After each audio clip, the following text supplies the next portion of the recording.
Bonjour à tous, j'interviens au nom du comité populaire d'entraide et de solidarité du Mirail. C'est super de voir autant de monde réuni aujourd'hui.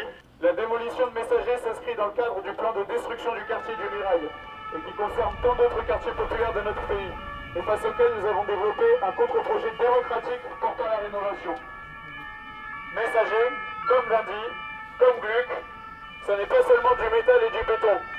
C'est un trésor inestimable de souvenirs, de joies et de peines, des familles, des amis, des repas entre voisins.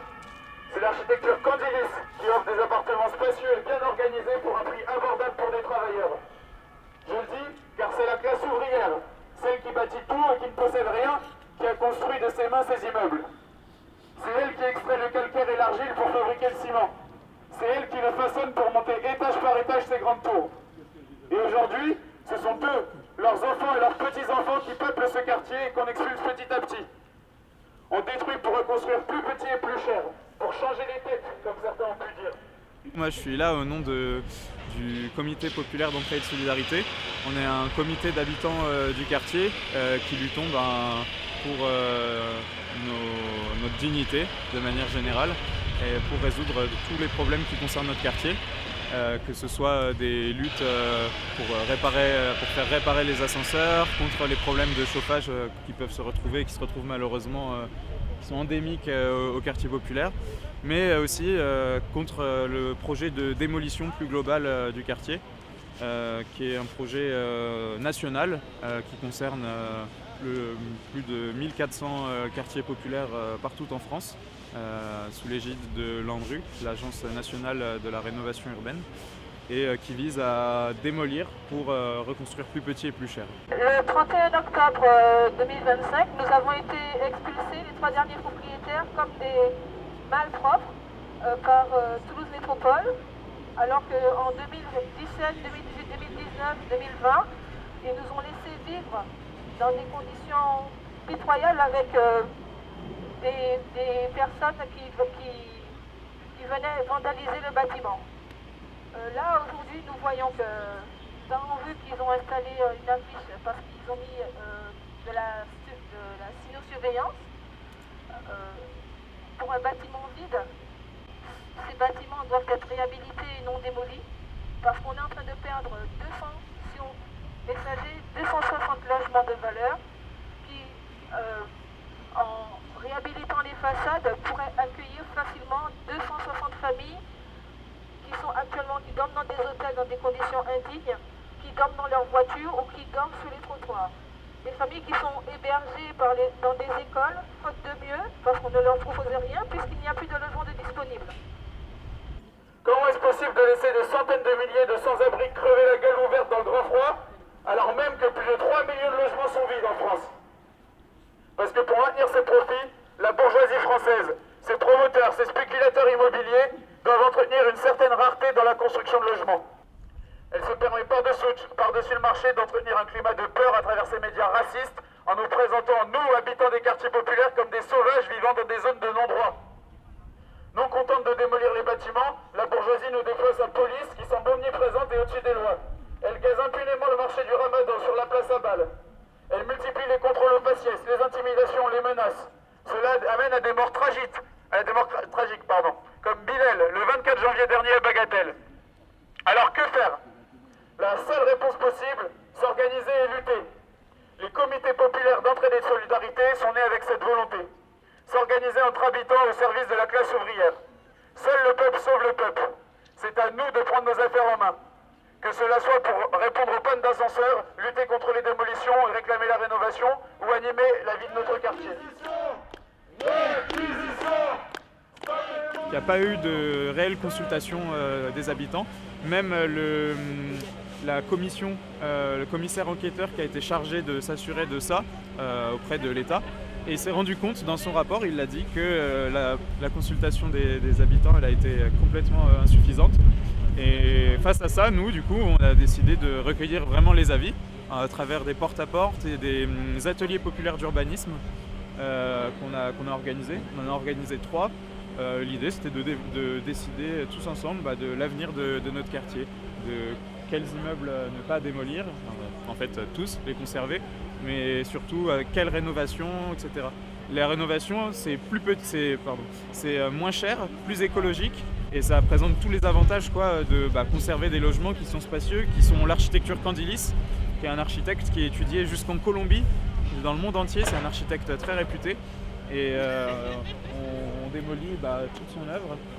Ce bâtiment-là, il n'a pas été entretenu, mais ses façades, aujourd'hui, doivent être totalement, transformées en matière de rénovation énergétique, et on a la possibilité d'en faire des bâtiments exemplaires.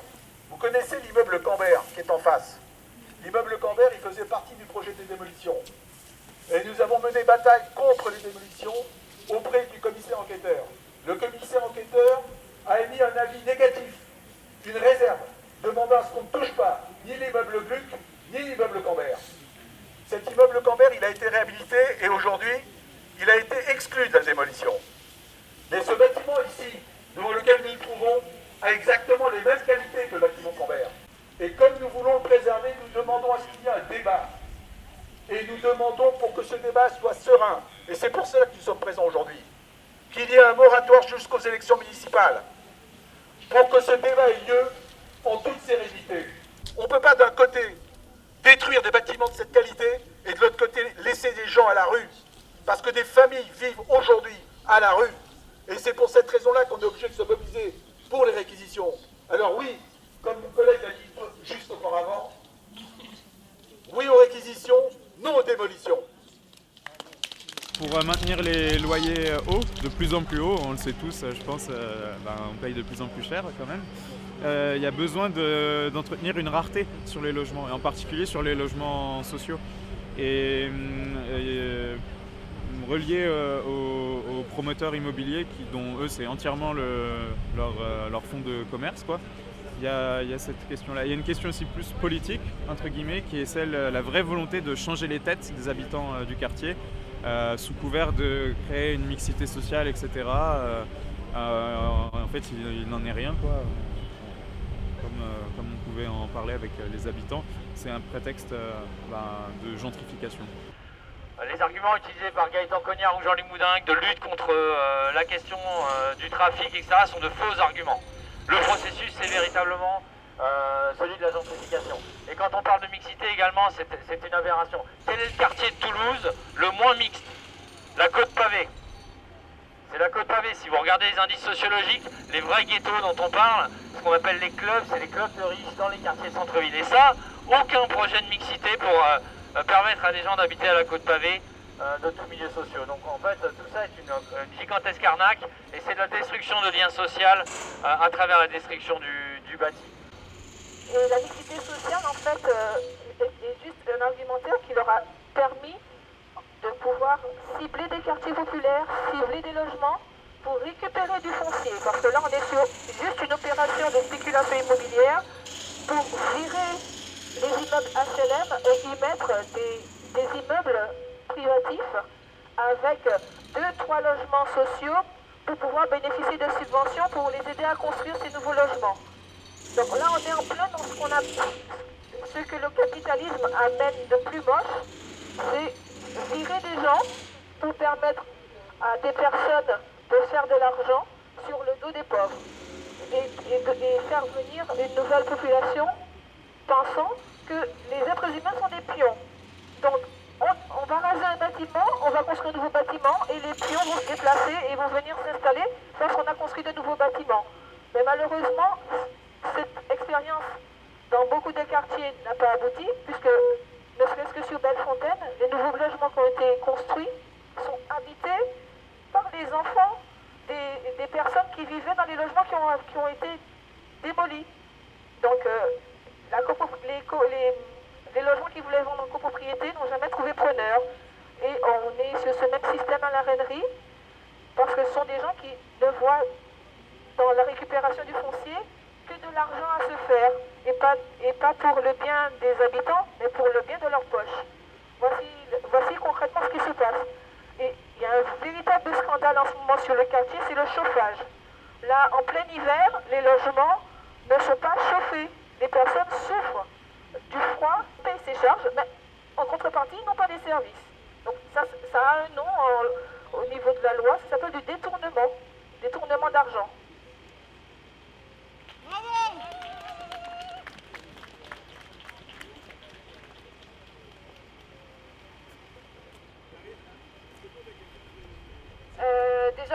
Je voudrais dire tout mon soutien et l'importance que les interventions d'avant elles ont eue et que je pense qu'elles nous ont toutes et toutes touché énormément et le courage c'est vraiment un exemple.